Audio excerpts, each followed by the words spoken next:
This lesson focuses on examples of ethos, logos, and pathos from Letter from a Birmingham Jail. So what's the big argument? Why are we talking about argument in a unit that is supposed to be based on rhetorical analysis? Well, first of all, analysis is, in a sense, argument.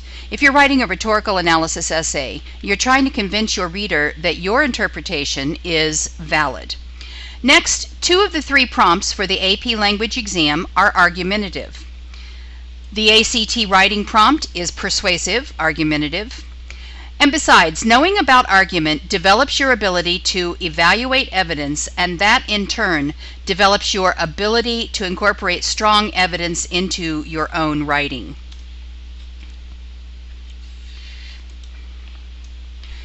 So the goal of argumentative writing is to persuade your audience that your ideas are valid or more valid than someone else's. Aristotle suggested that we could convince in one of 3 ways: through ethos, through logos, through pathos. So let's look first at ethos. A writer or a speaker persuades by means of ethical appeal. So what does that mean? That means that he presents him or herself as an authority on a topic. Or it could be that the writer or speaker comes across as someone that we can respect. Ethos is created mainly through word choice and through style.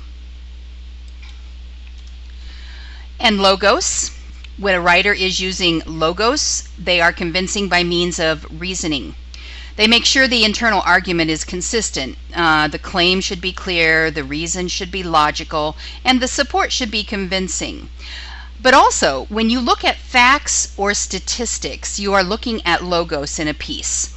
It can also be created by the structure of the argument itself, a syllogism or enthymeme. We'll have more on those topics later. Pathos.